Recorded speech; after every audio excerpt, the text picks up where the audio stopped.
Welcome to Hungry Mountain Ranch June edition.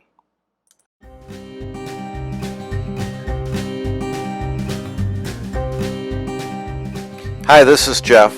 This Massey Ferguson's a recent purchase of ours that we bought because we already have a Massey Ferguson backhoe that'll fit it, and it'll also serve as an agricultural tractor because it has a 3-point hitch and a PTO. Martin has been using a needle scaler on it, removing rust from the tractor cab, and you'll see him using a grinder too in preparation for painting the tractor. This tractor will be getting a full service, including all the fluids changed and valve adjustment and bringing everything up to a reliable standard, new tires and rims. We got a new loader bucket for it. The original one was rusted out, and 3-point arms. The front rims were sent out for sandblast and powder coat and turned out really nice, and the rear rims turned out after they're sandblasted to have holes in them, and we've had to source new rims for the rear. This is a bucket that I bought at an internet auction in Montana because the original bucket on the tractor had manure caked on it and was rusted through when it was delivered. Bought new 3-point lift arms for this tractor, and you see me heating up the attach points. The pins have been in there forever, probably since it was new, and have been a real bear to get out.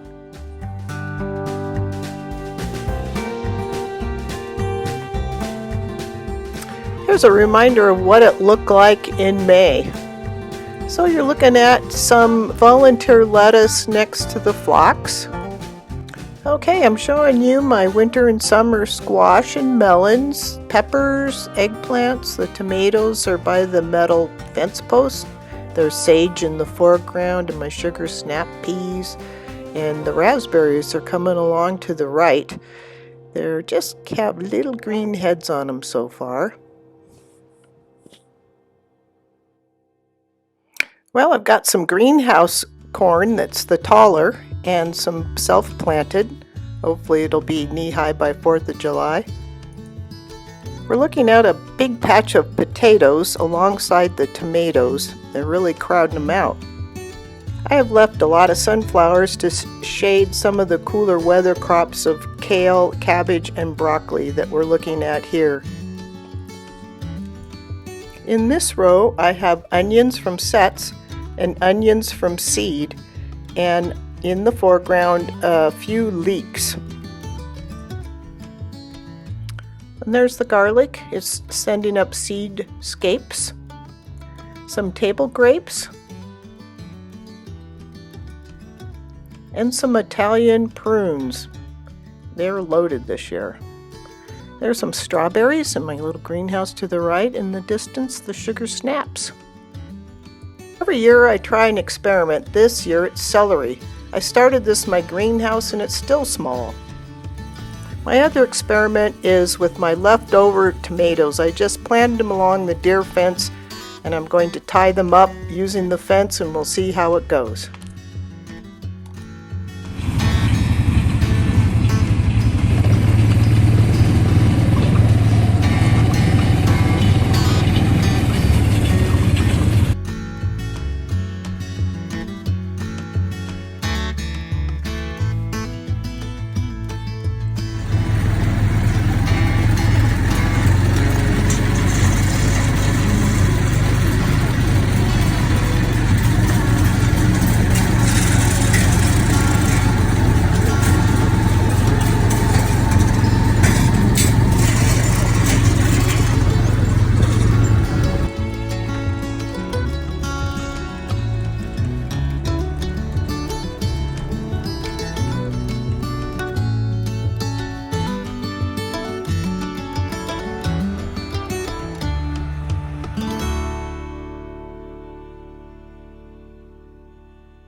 So to hide all these water valves and irrigation system piping, I wound around this hops, which has a Velcro-like surface, and I just kept weaving all the long stems around and around in a ball. I have a little metal basket that I use as a base, and it kind of helps cover up the plumbing that comes up out of the ground to serve my garden.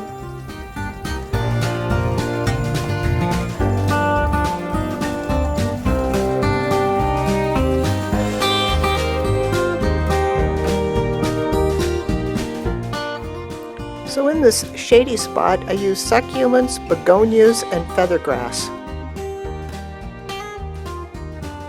I've had this Tropicana canna lily for about 4 years now.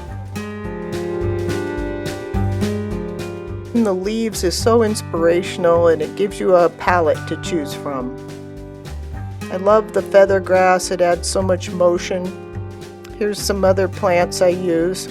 I love delicate calabachoa, if I'm pronouncing that right, but sometimes the blooms disappear in the heat. This red hook sage provides great texture, and it mimics the colors of the Tropicana canna lily almost exactly.